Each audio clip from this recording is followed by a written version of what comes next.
नमस्कार साथियों, मैं नरेश काजला। साथियों, मेरा आपसे निवेदन है कि हम सब लोग एक साथ हैं, लेकिन समय लगने की वजह से कुछ लोग अपने मकसद में लोगों को भ्रमित करके कामयाब होने की कोशिश कर रहे हैं।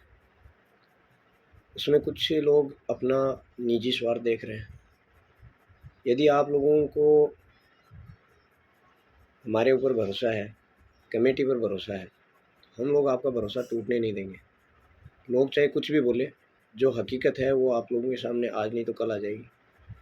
हम लोग शुरुआत जब से किए थे तब से लोगों ने का मानना है कि अभी तक क्या हासिल किया। तो मैं आपको फिर से एक बार रिपीट कर देता हूँ। हमने हासिल करने में वो हासिल किया, सबसे पहले तो जब ये था कि ये फ़ॉरेन में भाग गए, कनाडा चले गए, दुबई चले गए, यहाँ है ही नहीं, इंडिया छोड़ दिया। तो सबसे पहले तो हम लोगों के एकत्रित होने का फ़ायदा ये हुआ कि हमने उनको बाहर नहीं है, उनकी गिरफ्तारी हुई। उसके बाद में क्या हासिल किया, हम सब लोगों ने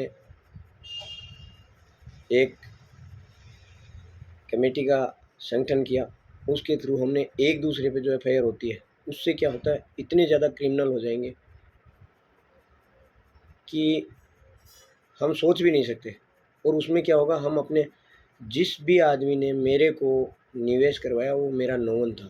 बिना अनजान आदमी की तो मैं बात मानूंगा नहीं। अगर मैं अनजान आदमी की बात नहीं मानूंगा तो जो समझाने वाला था वो कहीं ना कहीं मेरा परिचित था।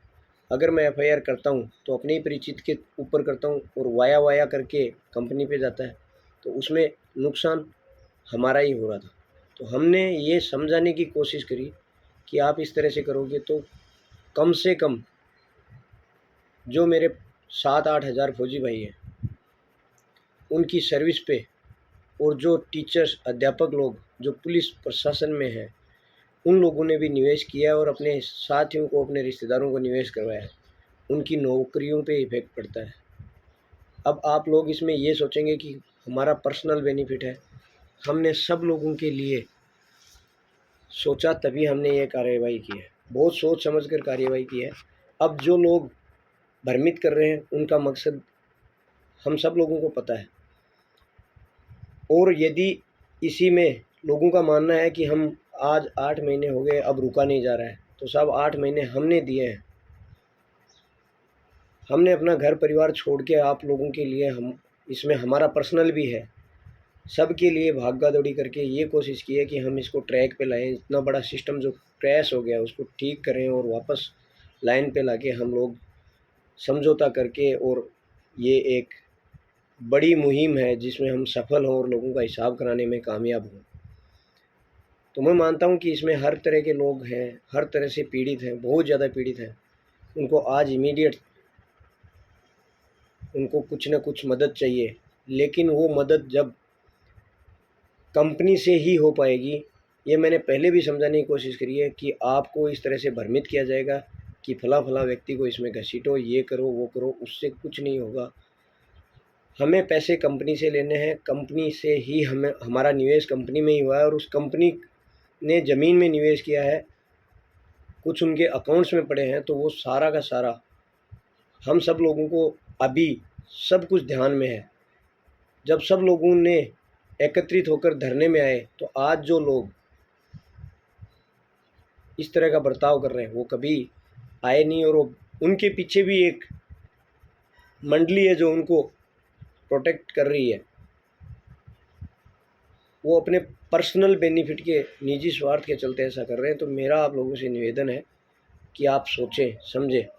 यदि कोई भी कंपनी आज तक, आप मदन लाल जी आज़ाद इस मुहिम में भाग रहे हैं, इतने सालों से भाग रहे हैं और बहुत बड़े लेवल में वो काम कर रहे हैं, लेकिन किसी भी कंपनी से आज तक भुगतान कराने में सफल नहीं रहे। अगर किसी कंपनी को आपने कोर्ट में घसीट लिया तो उसके बाद मेरा काम है पुलिस में एप्लीकेशन दे देना, पुलिस का काम है अपराधी को गिरफ्तार कर लेना, उसकी चार्जशीट बना लेना और उस चार्जशीट को कोर्ट में पेश कर देना, और कोर्ट में वो कार्यवाही चलती रहेगी। कोर्ट, ना तो हम पुलिस को ये, पुलिस प्रशासन में ये अपील कर सकते हैं कि साहब मेरे को ये पीड़ा है, आप जल्दी कीजिए। क्या हम पुलिस में ये प्रस्ताव लेके जाएंगे कि साहब मेरे तरीके से इसमें ये करो, जल्दी कराओ जल्दी कराओ? होगा? कभी नहीं। ना ही कोर्ट के प्रोसेस को हम चेंज कर सकते हैं। कोर्ट का जो प्रोसेस है ट्रायल का, वो जितनी एफआईआर है उनमें सब में तब्दील होनी ही होनी है। वो वन टू अनदर इन्वेस्टिगेशन के लिए फॉरवर्ड होते रहेंगे और हम 3, 4, 5, 6 महीने तक कोर्ट में जाएंगे। उसके बाद में हम अपनी रोजी रोटी में व्यस्त हो जाएंगे। कुछ भी, कोई भी आदमी इतना एक्टिवेट नहीं होगा। आज हम लोग ये प्रयास कर रहे हैं तो हमें इसलिए रोका जा रहा है क्योंकि हम लोग सफल होने वाले हैं। अदरवाइज़ आप सबको पता है कि जो लोग सुलझाने का प्रयास कर रहे हैं उनके ऊपर अगर कोई एफआईआर करता है तो उससे कोई मकसद हासिल होने वाला है नहीं। लेकिन फिर भी लोगों को भ्रमित किया जाता है और उन लोगों को ये बोल के भ्रमित किया जाता है कि आप इनके ऊपर एफआईआर करोगे तो ये आपके घर तक आएंगे, आपके पैर पकड़ेंगे और आपको पैसे देंगे। लेकिन ऐसा कुछ नहीं होने वाला है। एफआईआर करने से, अगर आप किसी भी मुकदमे में किसी के ऊपर एफआईआर करते हो तो उसके लिए आप लोगों को उस आदमी का इन्वॉल्वमेंट होना ज़रूरी है। ये तो जिसने एफआईआर करी है, जो कर रहा है, उसको पता है अच्छी तरह से कि इस आदमी का क्या रोल था उसमें। लेकिन फिर भी वो गलत तो गलत ही होगा। कोई भी करे, चाहे मैं करूं, चाहे आप करो, चाहे कोई और करे, गलत तो गलत ही होगा और गलत ज़्यादा दिन तक नहीं चलता है। वो सामने भी आता है और वो सफल भी होता है। उसमें सच की ही जीत होती है। और मैं आज फिर बता रहा हूँ आप लोगों को, किसी के बरगलाने से, इस तरह से करने से, अगर इन्वेस्टिगेशन में वो कार्यवाही विपरीत हो जाती है तो कितना नुकसान होगा। हमने पैसा खोया, हमने इज्जत खोई, अपने यार दोस्तों के ऊपर एफआईआर करी। ये सारी चीज़ें कहाँ ले जाती हैं हमें? कौन से समाज की तरफ ले जाती है? जबकि हमारा प्रयास ये है कि हम एक प्रयास के तहत जहाँ निवेश किया है वहीं से पैसा निकालें और उसमें हम कामयाब भी हो जाएंगे। समय लगेगा क्योंकि सिस्टम बहुत लंबा है। अब लोगों का कहना है कि 8 महीने से अब और बर्दाश्त नहीं हो रहा है, तो इसमें हम क्या करेंगे? ज़्यादा से ज़्यादा हम एफआईआर करेंगे। फिर उसके बाद क्या होगा? इन्वेस्टिगेशन जो हो रखा है, चार्जशीट पुटअप हो रखी है, वो चार्जशीट चलती रहेगी, कोर्ट में चला जाएगा। फिर भी समय आपको देना ही पड़ेगा। मैं इसमें आपको एक छोटा सा उदाहरण दे रहा हूँ। एक कंपनी है माई विक्ट्री क्लब, बहुत सारे लोगों ने उसमें निवेश किया हुआ है। 8 महीने से पेमेंट रुका हुआ था। अब उसने किस्तों में भुगतान जारी किया है क्योंकि उसके खिलाफ एक भी एफआईआर नहीं हुई। उस व्यक्ति ने सबसे अपील करी, वो व्यक्ति बीच में रहा और आज उनका भुगतान हो रहा है बिना किसी अपवाद के। तो ये उदाहरण आप लोगों को इसलिए दे रहा हूँ, यदि हम उसी तरह से हम समझौते के तहत लेना चाहेंगे तो हमारे साथ भी वही होगा। अब लोगों का कहना है कि ये कर दिया, उसको दे दिया, इसको, हमें हमारा पैसा चाहिए और हमने निवेश कंपनी में किया है, कंपनी से मिलेगा। आप किसी पे भी एफआईआर करो, किसी पे भी कुछ भी करो, प्रोसेस सेम है, पुलिस, कोर्ट, और उसके तहत आपको कितना जल्दी मिलेगा आप भी जानते हैं, हम भी जानते हैं। मैं ये निवेदन कर रहा हूँ फिर से कि मैं आपको कह सकता हूँ लेकिन करना आपके हाथ में है। मैं आपको समझा सकता हूँ, करना आपके हाथ में है। ये मेरी निजी राय है, जो मैंने देखा, मैंने सीखा, वो मैंने आपको बताया। अब डिपेंड करता है आपके ऊपर, आप उसको किस तरह से ग्रहण करते हैं। कोई व्यक्ति अगर बोलता है आपको कि एफआईआर कर दो, तो उस व्यक्ति को लास्ट तक वो क्या आपके साथ आपके बेनिफिट के लिए कर रहा है? उस व्यक्ति को ये पूछिए कि आपने एफआईआर कर रखी है, उस व्यक्ति से ये पूछिए कि आपका कितना निवेश है और आपका कितना आ गया और कितना मिल गया। उसके बावजूद आपने लोगों को ये बोल के, एक भरोसे में लेके ये जो कार्यवाही की है, वो कहाँ तक उचित है? तो मैं आप लोगों से यही बोल रहा हूँ फिर से कि अपने आप में सोचिए और ये अपने साथ वालों, आप किसी भी, अगर मेरे साथ फ्रॉड हो गया, मैं किसी पुलिस अधिकारी से पूछूंगा तो वो तो यही बोलेंगे कि भाई एफआईआर कर दे।